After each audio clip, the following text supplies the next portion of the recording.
Della, we're going to cover some of the family frequently asked questions now. Number one, I'm worried about COVID-19 and don't want to send my child for an access visit to my partner.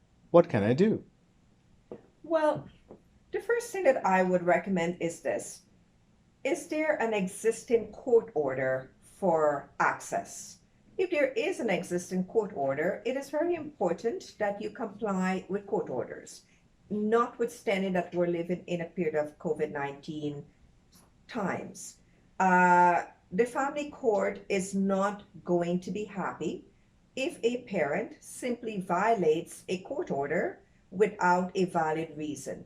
On the other hand, if you have genuine reasons for believing that your child is going to be at health risk by going to access, for instance, if the father or the mother, who is the access parent, is actively working at this time, maybe in an occupation that exposes that parent to risk that the average person may not be exposed to of contracting COVID-19, that is a valid concern. And that is something that I urge you to reach out to me and discuss with me if this is something that is occupying your time and you don't have the right answers and you don't know what to do. Every case is specific depending on the facts. And I will never say violate all court orders for access. It must be based on a legitimate and genuine concern for the best interest and safety of the child. Next question. What can I do if I am self-isolating with a partner who is abusive? Very important question. And if that's the case for you, I think that you need to reach out. You need to reach out in a safe manner. I recently heard a story from a worker that works for a legal clinic who told me that a woman was so afraid because she was home constantly with her partner, she had to make the excuse that she's going to her car. And she called a worker from her car to explain what was going on. She was terrified of being alone at home all the time with her partner. So, first thing, if you're going to reach out to a lawyer, to a social worker, to a counselor, do it in a safe manner. Do it in a manner that is confidential and do not expose you to further violence at this time.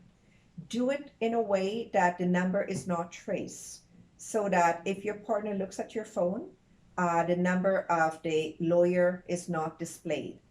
And reach out to someone, a lawyer, a community counselor. Just reach out. Reach out to legal aid if you do not have the funds to pay for a consultation. They will be providing you with a legal aid certificate that allows you to get legal advice from a family lawyer. You're not alone. You may be self-isolating, but you're not alone. Please do reach out. No woman should live in violence, or no man either, at this time. Next question.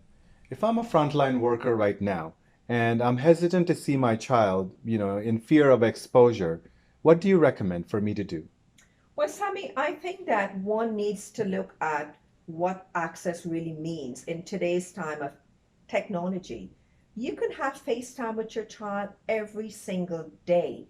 You can do many, many things through technology with your child. Skype, FaceTime, talking to your child on the telephone, reading a bedtime story through FaceTime every night.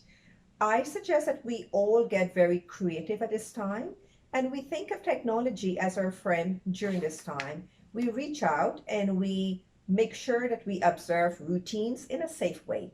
It may not be person to person access today, but there's no reason why your child should be at home, not seeing you and wondering where you are. Why has mommy or daddy not called, not made contact with me? That's not good for the child either. So be creative and reach out and be in touch with your child, reassure your child, but maybe in a different way during this time.